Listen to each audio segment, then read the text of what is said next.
Hello everyone, good afternoon sir and good afternoon classmates. I am Johnson Abajo, one of the presenters for today's topic. In this video, I will be discussing about the development of assessment tools. So without further ado, let's get started. What is the purpose of development of assessment tools? Today you'll be able to learn that assessment tools in affective domain are those that are used to assess attitudes, interest, motivations, and self-efficacy. These are techniques used to measure students' academic abilities, skills, or fluency in each subject or to measure one's progress toward academic proficiency and specific subject area.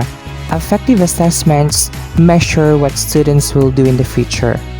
When the teachers measure the students' attitude towards the democratic process, we gain insights to how they will likely act toward the democratic system when they grow up. There are various feasible methods of assessing affective traits and dispositions, and we consider a few of the standard assessment tools in the affective domain.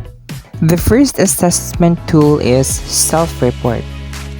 It is the most common measurement tool in the affective domain and essentially requires an individual to provide an account of his attitude or feelings toward a concept or people. It also sometimes called written reflections. The fundamental advantage of self-report is that it is a quick and low-cost technique to collect data from a large number of people. A second benefit is that self-report data can be obtained in a variety of methods to meet the goals of the researcher. Questionnaires can be filled out in groups or individually, and they can be mailed or made available online. And the self-report data can also be gathered through an interview, which can be conducted in person or over the phone. And remember that self-report encourages students to develop their skills on self-awareness and self-assessment.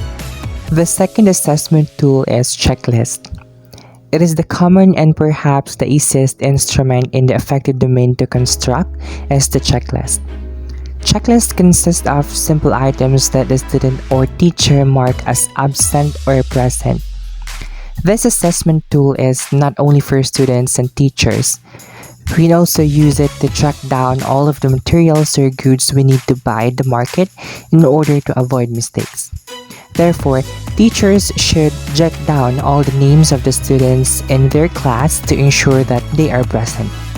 So, for example, the teacher's goal is to conduct an observation or to get the attention of the students. The first step is to make a list of all the activities you can use to capture your students' attention. First, ask an interesting, speculative question, show a picture, tell a little story, or read a related poem to generate discussion and interest in the upcoming lesson. Second, use storytelling. Students of all ages love to hear stories, especially personal stories. It is very effective in getting attention. Third, add a bit of mystery. Bring in an object relevant to the upcoming lesson in a box, bag, or pillowcase. And fourth, use visual signals. Flash the lights or raise your hand, which signals the students to raise their hands and close their mouths until everyone is silent. These items serve as a teacher's checklist, allowing him or her to determine whether or not the students are responsive. So there. The third and final assessment tool is rating scale. In social research, a rating scale is a set of categories used to elicit information about a quantitative trait.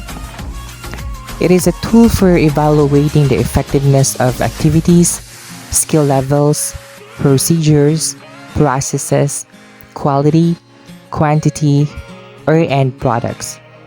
Rating scales are similar to checklists, except instead of simple yes or no, they indicate the degree of accomplishment. The following are common examples of rating scales.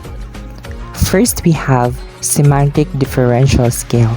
Semantic differential scale is used to measure people's feeling or reaction toward a particular subject. It assesses an individual's reaction to a specific idea or concept. On the example, the terms on the left and right are polar adjectives of the opposite meaning terms, such as good and bad, interesting and boring, cheap and expensive. Semantic differential scale measures two things: the directionality of reaction and the intensity. Going back to our first example, which is the good versus bad, the position marked with 0 means neutral, 1 means slightly, 2 means quite, and 3 means extremely. So if you mark 3 closest to good, it means extremely good. If it is close to bad, it will give one extremely bad reaction. Second, we have Thurstone scale. Thurstone scale is defined as unidimensional scale that is used to track respondents' behavior, attitude, or feeling towards a subject. This scale consists of statements concerning a certain subject or topic, each with a number value that shows the respondent's favorable or unfavorable view toward the topic. The average is calculated when respondents indicate which assertions they agree with, and the attitude of the respondent towards the topic is calculated as a mean score of the agreements and disagreements. So, how to conduct a Thurstone scale survey? Our example of a Thurstone scale survey is to understand the attitude of employees in an organization towards diversity hiring in that organization. And to conduct a Thurstone scale survey, we have to derive the final question. There are 5 distinctive steps to derive the final question, and they are: Step 1. Develop a large of agree-disagree statements on a certain topic. For example, if you wanted to find out people's attitudes towards the policy of diversity hiring in an organization, your statements may include the following statements showing on the screen.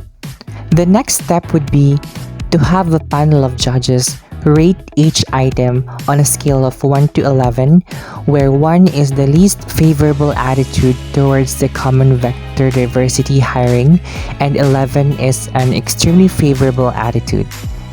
It is important to note that the judges are required to rate each option, not agree or disagree with them. Step 3. Calculate median and or mean and interquartile range or IQR. The data collected from all the judges is to then be analyzed to draw up a table with the mean or median values in the ascending order. Using median or mean is a personal choice, and the options throw up accurate results in the use of either. So if you have 50 statements, you need to have 50 means or medians and 50 IQRs. Step 4.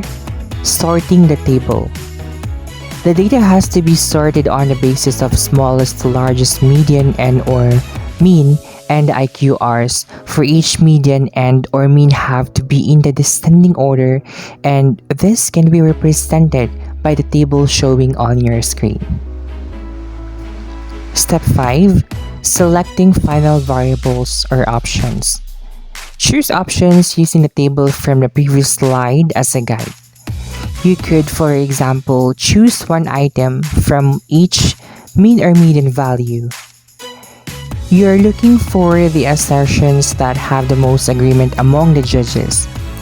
This is the item with the lowest IQR for each median value. And this is a rule of thumb. You are not obliged to select this item. Choose the item above if you think it's poorly phrased or confusing with the next lowest IQR. Third, we have the Likert scale. It is a simple and widely used self-report method in assessing affect. It requires that individuals tick on a box to report whether they strongly agree, undecided, disagree, or strongly disagree. In response to a wide number of items about attitude, objects, or stimuli. So the following is how Likert scales are created.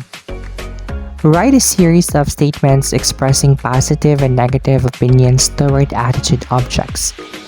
Select the best statements, weigh the balance of positive and negative opinions, and edit as necessary. List the statements combining the positive and negative and put the letters of the 5-point scale to the left side of each statement for easy marking. Add the directions, indicating how to mark the answer and include a key at the top of page if letters are used for each statement. And some prefer to drop the undecided category so that respondents will be forced to indicate agreement or disagreement. A Likert scale survey is a series of related dichotomous statements. And here are some examples of dichotomous statements to help you better understand the concept. The first statement is, I am interested in politics. So, you have 5 options here. To strongly agree, neither agree or disagree, or strongly disagree.